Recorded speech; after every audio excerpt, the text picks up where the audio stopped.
আমাদের এই গণ অবস্থান কর্মসূচি সেটার মূল উদ্দেশ্য হলো আমাদের অডিটর যেই পদটি আছে এটাতে একই পদে দুইটা গ্রেড বিদ্যমান। 61 জন বেতন পাচ্ছে 10ম গ্রেডে, আর আমরা যারা বাকি সবাই অডিটর আছি তারা বেতন পাচ্ছি 11তম গ্রেডে। এটা একটা হাস্যকর বৈষম্য এবং এটা একটা আদালতের রায়ও আছে আমাদের 23/12/18 সালের। সেই আদালতের রায় দ্রুত বাস্তবায়নের জন্য আজকের এই অডিটরদের মহাসমাবেশ এবং অবস্থান কর্মসূচি। আমাদের এক দফা এক দাবি অডিটর 10ম গ্রেডে বাস্তবায়ন। আপনারা জানেন এদেশের অডিটররা যে গুরুত্বপূর্ণ দায়িত্ব পালন করে, আমাদের রাষ্ট্রীয় কোষাগারের অতন্ত্র প্রহরী হচ্ছে অডিটর। অডিটরের কাজটি দেশের জন্য খুবই গুরুত্বপূর্ণ।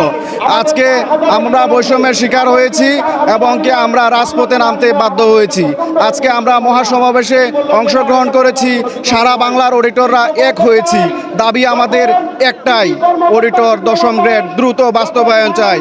কিন্তু অর্থ মন্ত্রণালয়ে আমাদের যে দাবিটা আমাদের আইন উপদেষ্টা মহোদয় জনাব আসিফ নজরুল স্যার ইতিবাচকভাবে অর্থ মন্ত্রণালয়ে প্রেরণ করেছেন, কিন্তু অর্থ মন্ত্রণালয় কেন আইন উপদেষ্টা মহোদয়ের মতামত দ্রুত বাস্তবায়ন করছে না, সেটা এই অডিটররা জানতে চায়। এটা দ্রুত বাস্তবায়ন করলে আমরা ডেস্কে ফিরে যাব, আমরা আমাদের কাজে দ্রুত ফেরত যেতে চাই।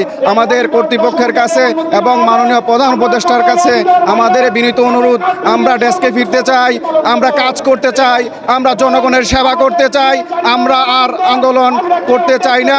আমাদের দাবি দ্রুত বাস্তবায়ন হোক, দ্রুত জিও জারি হোক।